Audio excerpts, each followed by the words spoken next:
Tired of having that happen to you and you just want to start a new base in Rust?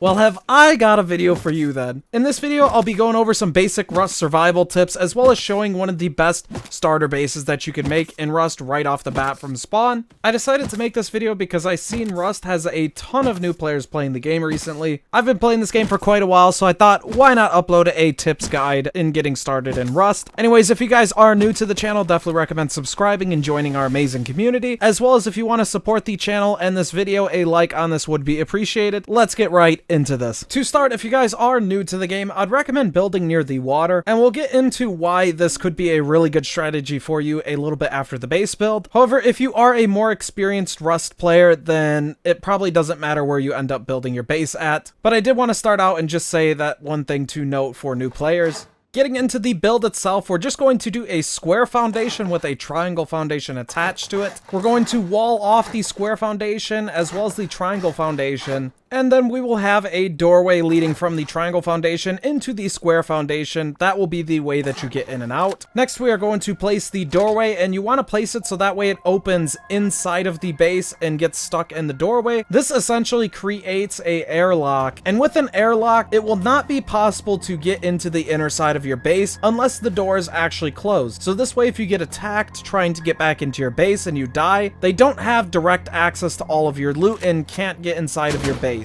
A quick tip for new players, since this is early game, you will have to use a key lock, but do not create any keys for this. Even if you are playing with a group, do not make any keys, as if you go out and die with a key, basically you lost your base then if the attacker knows where your base is at. You do not want this. Two more quick tips. Make sure when building, you have the hard side facing outward always, just like is shown on this base. If you do have the soft side facing outwards, then it gives attackers the ability to go up and just easily break into the side of your base right there at that wall. So be very aware of how you are building in Rust. This game could be very unforgiving. And lastly, you do want to try and get to a metal door as fast as possible as well. A wooden door can be broken and raided into very easily with even basic tools. Now, on the inside of the starter 2x1, you will have enough room to place a tool cupboard in the corner like I did, as well as 2 sleeping bags, a furnace, and 2 wooden boxes. This is more than enough stuff in there to get you started, and then we can move on from there to expand our starter base a little bit.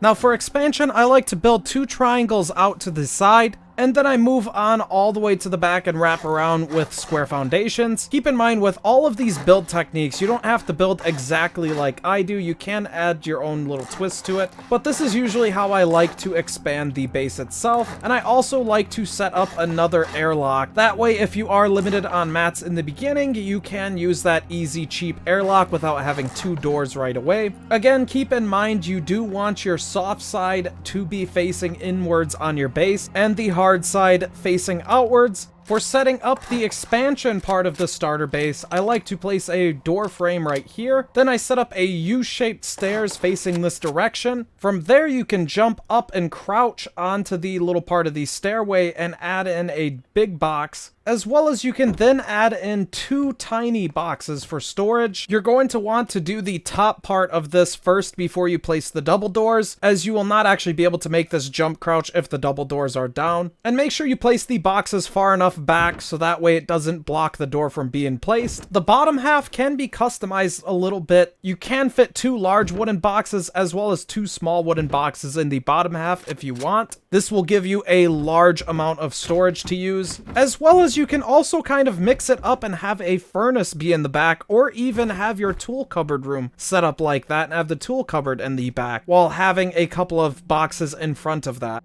In the area right next to it, you will have enough room to put down a research table in the corner, as well as a workbench directly to the right of that. If placed right, it will even give enough room to have a doorway which you can walk in and out of freely.